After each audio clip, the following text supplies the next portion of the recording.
Hey, D. Mr. Wilson. Jody, this is unacceptable. You're the original rock star, but you're arriving on time. This is very un-rock star of you.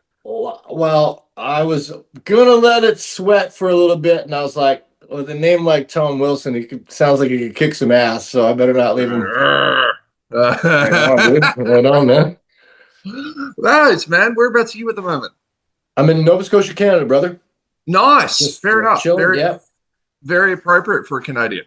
Now, mate, so what Never Tear Us Apart was recently voted by Triple J as the hottest one, in basically the greatest Australian song of all time. I know, mate. Yeah, man. No pressure, mate. No pressure. I know, right? What was your reaction to that? I was elated because I've sang that song hundreds of times with INXS all over the world, probably over 20 countries or so. And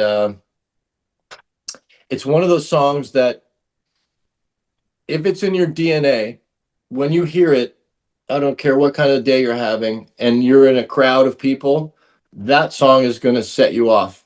And I was grateful for the band and happy for the band, but I was also grateful to be a part of that journey. And Michael and Andrew wrote an incredible piece of music. The band plays it beautifully, and produced wonderfully. It gave me chills when I read that. It gave me chills. I was in the gym at the time listening to it, the top 10, and they were talking with Jimmy Barnes about Cole Chisel obviously being on there. Oh, yeah. And as they're talking to him, and as Jimmy Barnes is talking, they start playing the next song, which is Flame Trees, one of his solo tracks, and you hear his reaction when he recognizes it. He just goes, "Oh my stars!" And it's like, wow. Could have cried. Yeah, well, because of the time zone difference, I was also at the gym when I heard it in the morning. It's fair enough, and it was one of those. I had my pods in, and I'm listening to stuff on my phone, and it was a surreal moment because I'm standing there, and people in my community, they know who I am, but to have that as the greatest Australian song, I looked around the gym like, I wish everybody could hear this right now. It was, but I took my headphones off, and all that was playing through the speakers was like, oomch, oomch, oomch, oomch, and I'm like, yeah. So, mate, take us back 20 years ago to 2005. What was your life like when you entered Rockstar INXS? Crap. No, just kidding. It was, I was in and out of bands for about 15 years before I joined INXS. I started singing very young. I started singing when I was 5. I think I got my first paycheck at 13. Started playing in bands when I was 13. I was in a band called Bad Habit, and I had INXS on my wall. It was the 12-inch vinyl EP kit. Couldn't afford the poster, mate. So, just put the tacks up, literally put the 4 tacks and when I heard about the possibility to join the band, I was actually temporarily living out of my car with my dog, and I turned to him and I said, I'm going to win this. And, fortune be told, fame and fortune hit, and, it changed my life forever. So I was like any in Canada anyway, any struggling working artist. I was just trying to make ends meet, working odd jobs, but still continuing to follow my passion and my dream of becoming a singer-songwriter. So that's really where I was. So, in your performing career, is stage fright still a thing for you at this stage? And how do you deal with anxiety? I embrace it now, but before it was foreign to me because, up until that point, I hadn't had any, fame until I joined INXS. And then all of a sudden, you're really famous. And so the expectations go up because, you could play at a pub and, Your name's JD Fortune. Well, okay, cool. But now you're JD Fortune from INXS, Hmm. and that goes up a little bit. And say hi to the lad for me, mate. Yeah. and and that that's where I was at. Basically, just trying to navigate through those two worlds of still doing something that I loved, but now there's an expectation, a huge expectation, because everybody in that audience is an INXS fan, and they Mm. were expecting to see INXS. So I was never sick at sea. We never canceled the show. Maybe one show, I think. But other than that, every night, night after night, out there just crushing it. Yeah. So what, looking back over the albums you were listening to growing up, what were the ones that changed your life and why? I'd have to say getting the Elvis record when I was 5, and then my parents got divorced when I was 6, then getting AC/DC Dirty Deeds when I was 7, and my grandmother running into the room after she heard Big Balls and pulling it off of the record player and putting it up on the fridge. And for the rest of the summer, that was like, I felt like I was in the movie Goonies looking for the treasure. I was like, oh, I need that album. And, so I had a very harder upbringing. Now, in the meantime, I grew up on country and artists like Buddy Holly, Elvis Presley, all your standards, Johnny Cash. I always had that in my life from my grandparents and family. Um, you know, because as you go in generations, sometimes that's the new music. They don't write songs like they used to, mate. Yeah, well, they do, because one of them is called Never Tear Us Apart. You know what I mean?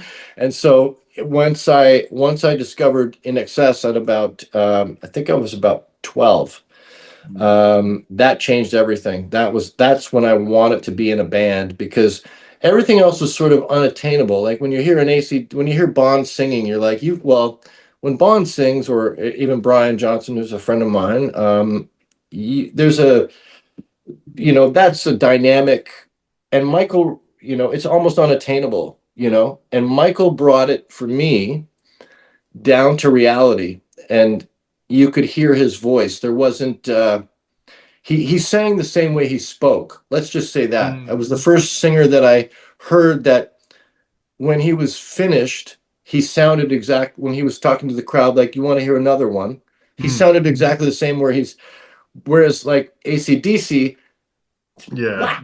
wow. And then when they talk about, hey, how's everybody doing out there tonight? You know what I mean? Like, is everybody having a good time? And then wow, like, you know what I mean? Like that, it was almost unattainable. So when I heard Michael sing for the first time, I was like, I want to do this. That was a big step for me. Now, mate, as a proud Canadian man, what are some, a presumably proud Canadian man? Who knows? You could hate Canada. You could be like, fuck I Canada. love Canada. There you go. Canada What and is, Australia equally under the uh, Commonwealth. oh, we're honored. What are some Canadian cliches and which ones apply to you? Probably the same as some of the Australian things. Sports, Hmm. sport, fucking sport, and beer drinking. That's a big Yes. one here. We like our Barbies. We like our food. We like our barbecue here. And I think just a general uh, chilled. Like, we're chilled. I know a lot of Aussies that are chill. I know a lot of Canadians that are chilled. And when I've traveled to other countries, some of them are pretty high strung. And it's almost like they got something to prove. Where I think we're kind of more laid back and more like, what's there to prove, mate? Like, we're just, I mean, like, look around you. Like, I don't need to prove anything. Like, come to the country. Like, Australia's, you know, you know, considered globally like the most beautiful place in the world. So, Canada has its moments when you're driving across. We do have a section that's very flat. It's called Yeah. the prairies, where you can see your dog run away for 3 days because it's so flat. You know what I mean? He's running out. There he is, right there. He's been gone for 3 days, but I can still see him right there. That's a cliche. The other, I guess, the biggest Canadian cliche is that, you know, we're just super nice and we say sorry all the time. I mean, that's a big one. I do apologize a lot, but it's usually because I've done something that I need to apologize for. So I've been lucky enough to interview Jeff Martin from the Tea Party on more than one occasion. I have oh this yeah. cadre of fun Canadians that I like to Oh speak. yeah. Devin Townsend from Strapping He's Young. down there now, isn't he? He's Devin, down there.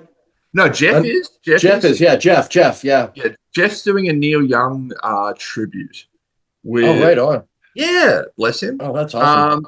But you know, he now lives in the Sunshine Coast, and you know, when I get him talking about Canada, he's like, "Oh man, if I never have to live through another Canadian winter, I'll be Well, happy." Like it's a beautiful mate, landscape, yeah, but bruh. yeah, that is a bit rough. It's a bit rough. We had a snowstorm last year. It took me almost 15 hours to dig myself out of the house. Yeah, it's half a day of just had to go out to the bathroom window. Maybe I'll write a song about it. I had to get out to the bathroom window, go around and start shoveling the snow in the front of the front door, you know, because it Right. was too high. I had to get out through the other floor. Yeah. I can remember a very early Joe Rogan comedy special, and he was talking about playing in some of just the really cold parts. I'm pretty sure it would have been Canada or it could have been Alaska. Either way, it doesn't matter. But Yeah. he was talking to some of the locals. He's like, "Man, it's so cold out here. Sometimes it gets to 50 below." And he's like, "Is that Celsius or Fahrenheit?" He's like, "Doesn't matter." At 50, it doesn't matter, man. It's freaking cold. Oh yeah, on you, man. Oh, that's great. Where did the nickname the original Rockstar come from? Uh, I hate it. I hate it. It's so cheap. Somebody, okay, so I did a show here on our Canada Day, July, Victoria Day, right? Mm. And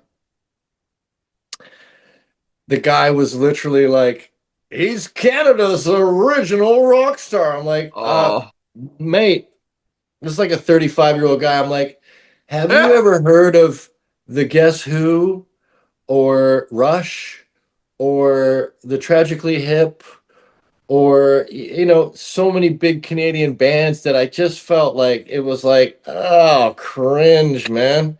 Just say, hey, is this JD Fortune? You know what I mean? Like, just say that and I'll do the rest. That's all you have to do. I had a guy introduce me. It was, God bless his heart. And he was like, he's going to mystify you. He's a new sensation.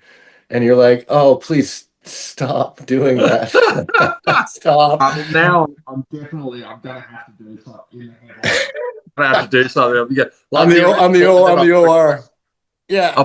I'll put a cross through it and be like somewhat original Rockstar. Yeah. Just put like, he wishes. How about Elvis Presley? I mean, holy jeez. Yeah. How about Little Richard? You know, like what the original rock. So like we've played, and you know, we get a lot of younger people under the age of 25 that come to the show, and I don't want to have a misnomer where it's like, are you one of the first rock stars? Oh, love.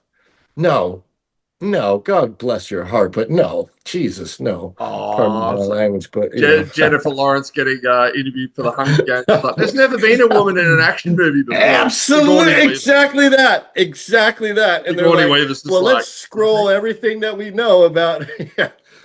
Am I a jerk to you? Have you ever seen a movie called Silence of the Lambs? I think right? Like, oh my God. Bless him. Yeah, God bless him, eh?